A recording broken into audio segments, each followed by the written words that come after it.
দেশ গড়ার সুযোগ কাজে লাগাতে চাই, শিক্ষার্থীদের সাথে মতবিনিময়ে বললেন প্রধান উপদেষ্টা। অন্তর্বর্তী সরকারের 1 মাস। বাংলাদেশ নিয়ে দেশে বিদেশে ষড়যন্ত্র চলছে, সাতক্ষীরা জনসভায় যুক্ত হয়ে বললেন তারেক রহমান। দেশবাসীকে সজাগ থাকার আহ্বান। এবং 55 সদস্যের জাতীয় নাগরিক কমিটির আত্মপ্রকাশ। আহ্বায়ক নাসির উদ্দিন, সদস্য সচিব আক্তার। লক্ষ্য বাংলাদেশ রাষ্ট্রের পুনর্গঠন।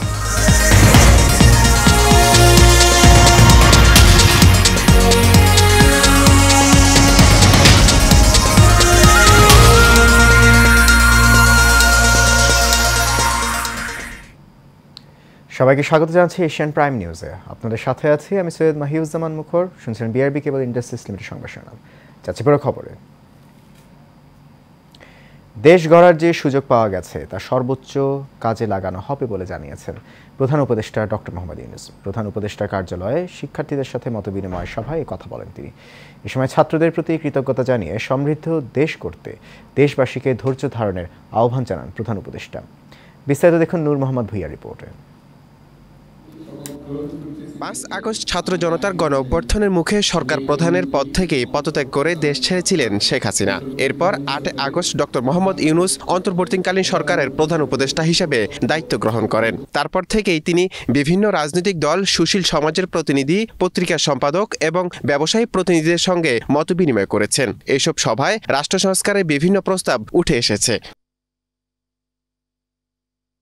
তারই ধারাবাহিকতায় উপদেষ্টা কার্যালয়ে ছাত্রদের সাথে মতবিনিময় করেন প্রধান উপদেষ্টা। এ সময় তিনি বলেন, দেশ গড়ার যে সুযোগ পাওয়া গেছে তা সর্বোচ্চ কাজে লাগানো হবে। যে স্বপ্নের জন্য যারা প্রাণ দিয়েছে সেই স্বপ্নকে আমরা বাস্তবায়ন করবই। এটার থেকে আমাদের বেরিয়ে যাবার কোনো, আমাদের যোগ্যতা না থাকতে পারে, আমাদের ক্ষমতা না থাকতে পারে, কিন্তু আমাদের প্রতিজ্ঞা রইল আমরা এটা করব। আমরা নতুন বাংলাদেশের অফিস এটা করেছি। নতুন বাংলাদেশ গড়ার জন্য আমরা এখানে এসেছি, সেটা যেন সবাই মিলে আমরা করতে পারি। সুন্দর সমৃদ্ধির দেশ গড়তে দেশবাসীকে ধৈর্য ধারণের আহ্বান জানান প্রধান উপদেষ্টা। শুধু বাংলাদেশের মানুষ উতলা হয়ে গেছে নতুন বাংলাদেশ করার জন্য, তাই না? আমাদের যত বাংলাদেশি সারা দুনিয়া জুড়ে আছে, তোমরা একটু আগে বলেছো তাদের কথা। নূর মোহাম্মদ ভুঁইয়া, এশিয়ান টেলিভিশন, ঢাকা। ছাত্র জনতার গণ অভ্যুত্থানের পর 8 আগস্ট দেশের হাল ধরে নোবেলজয়ী ডক্টর মোহাম্মদ ইউনূসের নেতৃত্বে গঠিত হয় অন্তর্বর্তীকালীন সরকার। প্রথমে 17 সদস্য অন্তর্বর্তী সরকার দায়িত্ব নেয়, পরে এই সরকারে যোগ দেন আরও 4 উপদেষ্টা। সব মিলে 21 সদস্যের এই সরকারের পথ চলার আজ 1 মাস পূর্ণ হলো। প্রথম মাসে বেশ কিছু চ্যালেঞ্জের মুখে পড়লেও তা বেশ ভালোভাবেই সামাল দিয়েছে এই সরকার। এছাড়া কিছু কিছু ক্ষেত্রে এসেছে আমূল পরিবর্তন। আরও জানাচ্ছেন এইচ এ মিতু। অহিংস কোটা সংস্কার আন্দোলনকে রক্তক্ষয়ী সংঘাতের দিকে নিয়ে যায় আওয়ামী লীগ সরকার। গোটা দেশে ছাত্র জনতার রক্ত ঝরিয়ে গণ অভ্যুত্থানের মুখে 5 আগস্ট পদত্যাগ করে ভারতে পালিয়ে যান শেখ হাসিনা। মুক্তির মন্ত্রে দীক্ষা নিয়ে 3 দিন পর 8 আগস্ট শপথ নেন নোবেলজয়ী অর্থনীতিবিদ ডক্টর মোহাম্মদ ইউনূসের নেতৃত্বাধীন অন্তর্বর্তীকালীন সরকার। দায়িত্ব নেওয়ার পরপরই এই সরকারের সামনে প্রথম চ্যালেঞ্জ ছিল আইন শৃঙ্খলা নিয়ন্ত্রণ ও নৈরাজ্য প্রতিরোধ।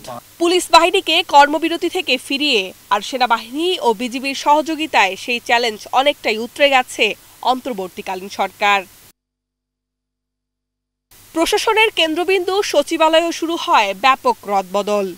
স্বৈরাচারী সরকারের নিয়োগকৃত চুক্তিভিত্তিক সব সচিবকে বাধ্যতামূলক অবসরে পাঠায় ডক্টর ইউনূসের সরকার। সংস্কারের উদ্যোগ হিসেবে বেশিরভাগ মন্ত্রণালয়, দফতর ও অধিদফতরেও আসে নতুন মুখ। শিক্ষার্থীদের বিক্ষোভের মুখে গত 1 মাসে ঢাকা বিশ্ববিদ্যালয় সহ দেশের বেশিরভাগ পাবলিক বিশ্ববিদ্যালয়ের উপাচার্য, সহ উপাচার্য, প্রক্টর সহ শীর্ষ পদে এসেছে রদবদল। কূটনৈতিক ক্ষেত্রেও পাল্টেছে অবস্থান। এখন যেন একটু ফ্রন্ট ফুটে বাংলাদেশ। বিএসএফ এর গুলিতে মৌলভীবাজারে স্বর্ণা দাস নামের এক কিশোরী হত্যায় দিল্লিকে কড়া প্রতিবাদ জানায় ঢাকা। ফেনীর বন্যার কারণও জানতে চাওয়া হয় ভারতের রাষ্ট্রদূতের কাছে। এছাড়া জাতিসংঘের গুম বিরোধী যে সনদে শেখ হাসিনা সরকার দীর্ঘদিন স্বাক্ষর করেনি, তাতেও সই করে অন্তর্বর্তীকালীন সরকার।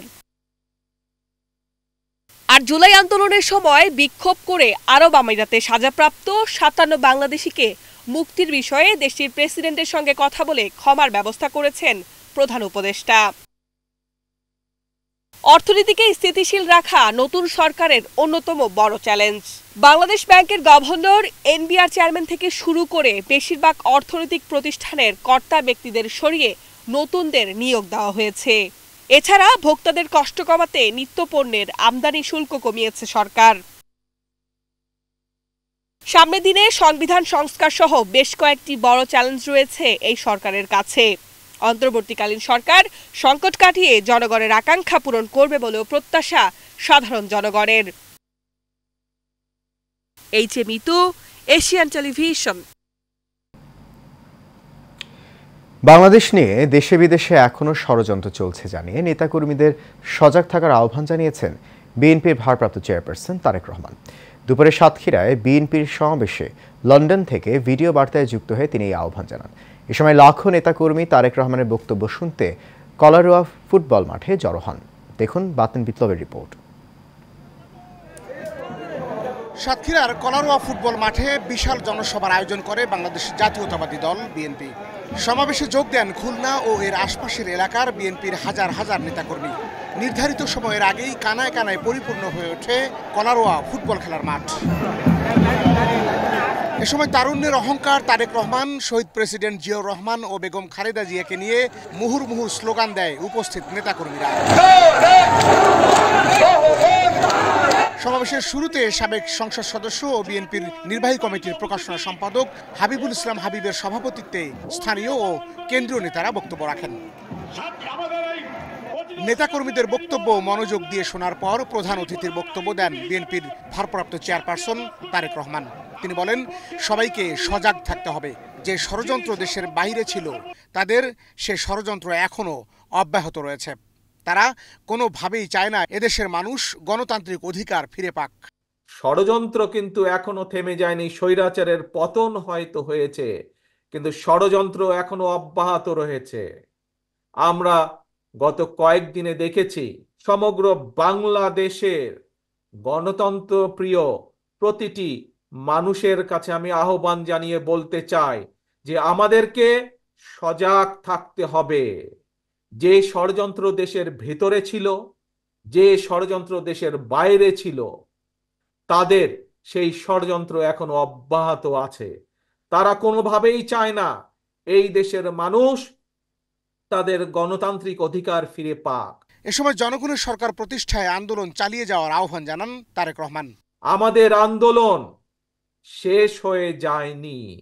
যতক্ষণ পর্যন্ত জনগণের ভোটের অধিকার, কথা বলার অধিকার প্রতিষ্ঠিত না হবে, ততক্ষণ পর্যন্ত বিএনপির আন্দোলন অব্যাহত থাকবে। বিএনপির ভারপ্রাপ্ত চেয়ারপারসন আরো বলেন, কিছু রাজনৈতিক দল বিভ্রান্ত হয়ে কথা বলছে। এসব দলের নেতারা একটা প্রতিবেশী দেশের ফাঁদে পা দিয়ে বিভ্রান্তি ছড়াচ্ছে বলেও মন্তব্য করেন তিনি। কিছু রাজনৈতিক দল বা সংগঠন বিভ্রান্ত হয়ে কিছু কথা বলেছেন তারা। প্রিয় সহকর্মীবৃন্দ, প্রিয় উপস্থিত ভাই ও বোনেরা, আমি মনে করি, আমি বিশ্বাস করি যে একটি প্রতিবেশী দেশের ফাঁদে পা দিয়েছে আমাদের সেই রাজনৈতিক দলগুলো বা সেই রাজনৈতিক সংগঠনগুলো। সেজন্যই তারা আজ বিভ্রান্তি ছড়ায়, এই রকম কিছু কথাবার্তা তারা বলছে। সমাবেশে উপস্থিত নেতাকর্মীরা ছাড়াও বিএনপির সকল পর্যায়ের নেতাকর্মীদের সব ধরনের ষড়যন্ত্রের বিরুদ্ধে সজাগ থাকার আহ্বানও জানান বিএনপির ভারপ্রাপ্ত চেয়ারপারসন তারেক রহমান। বাতেন বিপ্লব, এশিয়ান টেলিভিশন, ঢাকা। ছাত্র জনতার অভ্যুত্থানের শক্তিকে সংহত করে দেশ পুনর্গঠনের লক্ষ্যে নাসিরউদ্দিন পাটোয়ারীকে আহ্বায়ক ও আক্তার হোসেনকে সদস্য সচিব করে ৫৫ সদস্যের জাতীয় নাগরিক কমিটি গঠন করা হয়েছে। এই কমিটির সদস্য সংখ্যা আরও বাড়বে। আজ রোববার বিকেলে রাজধানীতে কেন্দ্রীয় শহীদ মিনারে এই কমিটি ঘোষণা করা হয়। কমিটির আহ্বায়ক নাসিরউদ্দিন পাটোয়ারি এবি পার্টির সহকারী তথ্য ও গবেষণা সম্পাদক ছিলেন। কিছুদিন আগে তিনি পদত্যাগ করেছেন বলে এবি পার্টির সূত্রে জানা গেছে। আর কমিটির সদস্য সচিব আক্তার হোসেন গণতান্ত্রিক ছাত্র শক্তির আহ্বায়ক, তিনি ডাকসুর সাবেক সমাজসেবা সম্পাদক। জাতীয় নাগরিক কমিটির মুখপাত্র করা হয়েছে সামান্তা শারমিনকে। কমিটি ঘোষণার পর তিনি বলেন, জাতীয় নাগরিক কমিটি একটি আহ্বায়ক কমিটি গঠনের মাধ্যমে কাজ শুরু করছে। অচিরেই সব মহানগর, জেলা ও উপজেলা পর্যায়ে ছাত্র জনতার অভ্যুত্থানের অংশগ্রহণকারী সামাজিক, সাংস্কৃতিক ও ধর্মীয় নেতৃত্ব এবং বিভিন্ন শ্রেণী পেশার মানুষের সঙ্গে তারা আলোচনা করবে। তৃণমূল পর্যন্ত এই কমিটির বিস্তৃতি ঘটানোর মাধ্যমে ছাত্র জনতার অভ্যুত্থানের শক্তিকে সংহত করে বাংলাদেশ রাষ্ট্রকে পুনর্গঠনের লক্ষ্যে কাজ করে যাবে। এ সময় সামান্তা শারমিন এই কমিটির 8টি প্রাথমিক কাজের কথা তুলে ধরেন। বাংলাদেশের পুনর্গঠনে আমাদের সরকারি যে আপনারা জনতার যে সরকার গঠন করেছেন, সেখানেও আমাদের কিছু রিফরমেশন এবং রিকনস্ট্রাকশনের কাজ রয়েছে। আমরা সেগুলোতে অতি দ্রুত কাজ শুরু করব এবং আমাদের আন্তর্জাতিক যে জিওপলিটিক্স রয়েছে, সেখানে বিভিন্ন যে বিদেশি চক্রান্ত হচ্ছে, সেগুলোর বিরুদ্ধে আমরা বাংলাদেশের যে যুব সমাজ, ছাত্র এবং সকল নাগরিককে নিয়ে ঐক্যবদ্ধভাবে সেগুলোর মোকাবেলা করব। অন্তর্বর্তীকালীন সরকারের কার্যক্রমে সঠিক পথে এগিয়ে নেওয়া ও রাষ্ট্র মেরামতে বেশ কিছু প্রস্তাবনা দিয়েছে নতুন নাগরিক সংগঠন পরিবর্তনের লক্ষ্যে জনসমাজ। সকালে রাজধানী জাতীয় প্রেস ক্লাবে অনুষ্ঠিত সংগঠনটির আত্মপ্রকাশ অনুষ্ঠানে এসব প্রস্তাবনা তুলে ধরেন সংগঠনের নেতৃবৃন্দ। পরিবর্তনের লক্ষ্যে জনসমাজ শীর্ষক এই নাগরিক সংগঠনটি স্বল্পমেয়াদী, মধ্যমেয়াদী ও দীর্ঘমেয়াদী বিভিন্ন পরিকল্পনা তুলে ধরেন। অনুষ্ঠানে সভাপতিত্ব করেন সংগঠনের সমন্বয়ক আবুল হাসিব খান। এছাড়া মূল প্রবন্ধ উপস্থাপন করেন ডক্টর আরিফুর রহমান। অনুষ্ঠান সঞ্চালনা করেন অধ্যাপক ডক্টর শামসুন এফ তাহা।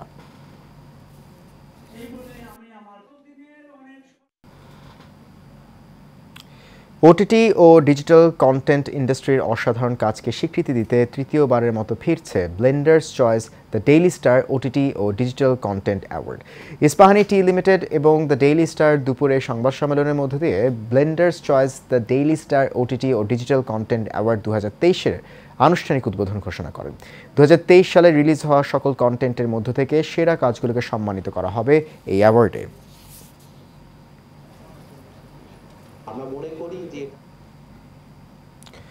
বাংলাদেশের ইয়ার্ন মার্কেটিং প্রফেশনাল অ্যাসোসিয়েশনের নবনির্বাচিত কার্যনির্বাহী কমিটির অভিষেক অনুষ্ঠিত হয়েছে। শনিবার রাজধানীর একটি হোটেলে জমকালো এই আয়োজনে দেশের প্রায় 70টি শিল্প গ্রুপের স্পিনিং ডিভিশন থেকে প্রায় 2 শতাধিক মার্কেটার উপস্থিত ছিলেন। বাংলাদেশের ইয়ার্ন মার্কেটিং প্রফেশনালদের এক বৃহৎ সংগঠন, যা 2005 সালে প্রতিষ্ঠিত হয়।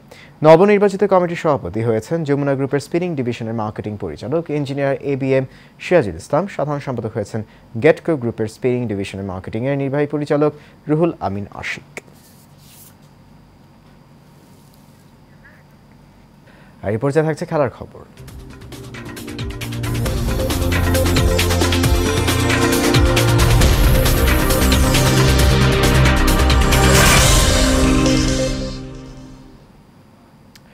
ভুটানের বিপক্ষে 2টি ফিফা প্রীতি ম্যাচের প্রথমটিতেই জয় পেয়েছিল বাংলাদেশ। রোববার দ্বিতীয় ম্যাচে আরও ভালো খেলার লক্ষ্য ছিল জামাল মুরসালিনদের, কিন্তু উল্টো তারা হেরে গেছে সফরকারীরা। ফিফা র্যাঙ্কিংয়ে 2 ধাপ এগিয়ে থাকা ভুটান শেষ মুহূর্তের গোলে 1-0 ব্যবধানে হারিয়ে দিয়েছে বাংলাদেশকে।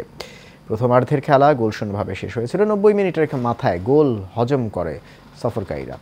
আজ বাংলাদেশ সময় সন্ধ্যা 6টায় ভুটানের রাজধানী থিম্পুর চাংলি মিথান স্টেডিয়ামে স্বাগতিকদের বিপক্ষে লাল সবুজের জার্সিধারীরা গত 5 সেপ্টেম্বর প্রথম ম্যাচে 1-0 গোলে জিতে সিরিজে এগিয়েছিল বাংলাদেশ, কিন্তু আজ আর জয় নিয়ে মাঠ ছাড়তে পারেনি জামাল ভুঁইয়ারা।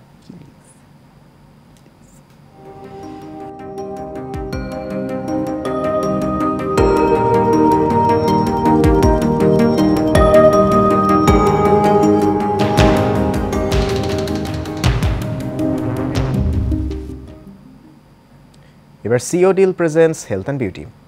আধুনিক চিকিৎসা ব্যবস্থায় বেশ কয়েক বছর ধরে দেশে লেজার ট্রিটমেন্ট প্রচলিত রয়েছে, কিন্তু এটি নিয়ে ভীতি এবং প্রীতি দুটোই রয়েছে বলে জানান আন্তর্জাতিক ত্বক বিশেষজ্ঞ অধ্যাপক ডাক্তার MU কবির চৌধুরী।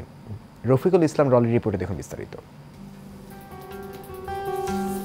ত্বকের নানাবিধ সমস্যা, ঘা ও অস্ত্রোপচার পরবর্তী ঘা শুকানোর জন্য লেজার পদ্ধতি বেশ উপকারী এবং জনপ্রিয় হয়ে উঠেছে প্রতিনিয়ত।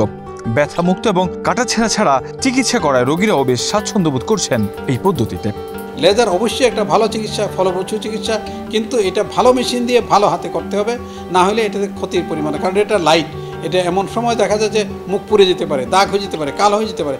তাই লেজার কিন্তু খারাপ জিনিস না, লেজারের দুইটা জিনিস, কেউ লেজার প্রীতি, কারো লেজার ভীতি। ভীতিও ভালো না, ভীতিও ভালো না, মধ্যপন্থী থাকা ভালো। যেমন আমি একটা এক্সাম্পল দিই, একটা মেয়ে, তার অল্প বয়স, তার দেখা গেল লুম গজিয়েছে, যেটা পুরুষের হওয়ার কথা, ওখানে আমাকে হেয়ার রিমুভার লেজার আমরা ইউজ করি, যেটা অত্যন্ত ফলপ্রসূ, অত্যন্ত ভালো, এবং এটি একমাত্র চিকিৎসা লেজার। এখানে দেখা যাচ্ছে একটা মানুষের একটা হেমানজিমা হইলো, এটা ওটা কাটা যাবে না, এটা রক্ত নালী টিউমার, এটা কিন্তু লেজারের ভালো চিকিৎসা হয়। মুখে দেখা গেল ছোটো ছোটো ফুসকুড়ি হলো, দাগ হইলো, আঁচিল হইলো, এগুলো ওঠানোর জন্য লেজার সবচেয়ে ভালো, দাগ কম থাকে, সেখানে লেজার ইউজ করা যায়। চুল পড়ার জন্য লেজার ইউজ করা হয় আজকাল, এক নম্বরে চুল পড়লে একটা লো লেভেল লাইট থেরাপি, এটা সফট লেজার ইউজ করে চুল গজানোর জন্য, এটা কিন্তু ফলপ্রসূ চিকিৎসা। আজকাল কার্বন লেজারে পেট কাটা হয়, যেগুলি নাইফের কাজ করে, আজকাল ইন্ডিয়াক লেজার দাগ, বিভিন্ন ধরনের লেজার পৃথিবীতে এখন আসছে। এই লেজারগুলি কিন্তু অপচিকিৎসা না, চিকিৎসা, কিন্তু এটা ভালো হাতে করতে হবে, ভালো মেশিনে করতে হবে, ভালো জায়গায় করতে হবে, এবং প্রয়োজনে করতে হবে, অপ্রয়োজনে লেজার করা ঠিক নয়। তবে বিশেষজ্ঞ চিকিৎসক দ্বারা না করালে নানা অসুবিধা হতে পারে বলে জানান আন্তর্জাতিক খ্যাতিসম্পন্ন এই চিকিৎসক। অনেক সময় অপ্রয়োজনীয় লেজার করা হয়, যে আমরা রিজুভেনেশন লেজার, আমরা স্কিনটাকে টান করে দেবো, আমরা স্কিনটাকে ফর্সা করে দেবো, এগুলো অনেক কথা প্রচলিত আছে। তবে এই অহেতুক লেজার করা ঠিক না, হেতুক করতে হবে, প্রয়োজনে করতে হবে, এবং যখন অত্যন্ত প্রয়োজন তখনই লেজার করতে হবে। লেজার একদিকে যেমন চিকিৎসার মাধ্যম হিসেবে জীবন বাঁচাতে পারে, তেমনি আবার অদক্ষ হাতে পড়লে প্রচণ্ড ক্ষতির কারণ হতে পারে বলে জানান এই বিশেষজ্ঞ।